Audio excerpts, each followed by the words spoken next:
Disclaimer ఈ ఛానల్లో ఇచ్చిన సమాచారం ఘటనలు ఫ్యాక్ట్స్ అన్ని ఎడ్యుకేషన్ ఇన్ఫర్మేషన్ మరియు ఎంటర్టైన్మెంట్ కోసం మాత్రమే. ఇక్కడ చెప్పిన విషయాలు అన్ని 100% ఖచ్చితమని హామీ ఇవ్వలేము. కావున అధికారిక సోర్సుల ద్వారా వెరిఫై చేసుకోవాలి. ఎవరిని బాధపెట్టడానికి, కించపరచడానికి లేదా చట్టానికి వ్యతిరేకంగా ఉపయోగించడానికి ఈ కంటెంట్ క్రియేట్ చేయలేదు. వ్యూవర్స్ తమ బాధ్యతపై ఈ కంటెంట్ ను ఉపయోగించాలి. మేము చెప్పేది నిజాలు అండ్ ఫ్యాక్ట్స్ ని ఎక్స్ప్లోర్ చేయడానికే, ఎవరి మీద వ్యక్తిగతంగా కాదు. October 1, 2003 Tirumala Tirupati ghat road లో ఒక చేదు ఘటన ఆంధ్ర పాలిటిక్స్ కి ఒక turning point.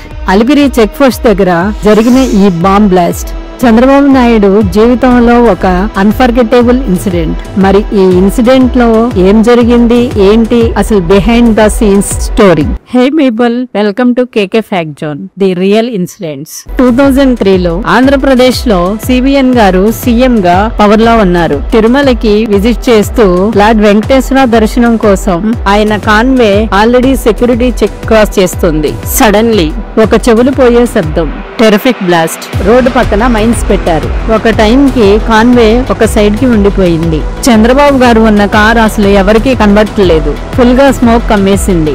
Bullet proof car కాబట్టి ఆయన సేఫ్ అయ్యారు. కానీ చీక్ బోన్ ఫ్రాక్చర్ అయ్యింది. చెస్ట్ లో ఇంజురీస్ తో హాస్పిటల్ కి పంపబడ్డారు. ఈ అటాక్ బిహైండ్ లో పీపుల్స్ వార్ గ్రూప్ PWG అని కన్ఫర్మ్ చేశారు పోలీస్. అలిపిరిలో మైన్స్ డేస్ ముందు పెట్టడం, రోడ్ డిగ్ చేసి కేర్ఫుల్లీ కవర్ చేయడం అన్ని ప్రీ ప్లాన్డ్ ఆపరేషన్ లా చేశారు.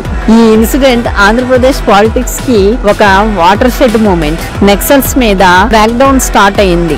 Special anti Naxal force create చేశారు. చంద్రబాబు నాయుడు గారు మరింత సెక్యూరిటీతో మూవ్ అయ్యారు.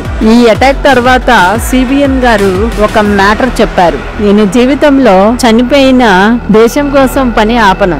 ఈ వాక్యాలు ఆయన సపోర్టర్స్ ని ఇన్స్పైర్ చేశాయి. అలిపిరి బాంబ్ బ్లాస్ట్ ఒక సీఎం మీద జరిగిన మోస్ట్ డేంజరస్ అటాక్ లో ఒకటి. ఇది జస్ట్ ఒక ఇన్సిడెంట్ కాదు, ఆంధ్ర పాలిటిక్స్ నక్సల్స్ హిస్టరీలో ఫర్ ఎవర్ మార్క్. మీరు ఈ ఇన్సిడెంట్ గురించి ఏమనుకుంటున్నారు? మీ అభిప్రాయాలు కామెంట్ లో రాయండి. ఇంకా హిస్టరీ అండ్ పాలిటిక్స్ గురించి మరిన్ని విషయాల కోసం మన న్యూ ఛానల్ ని సబ్స్క్రైబ్ చేయండి.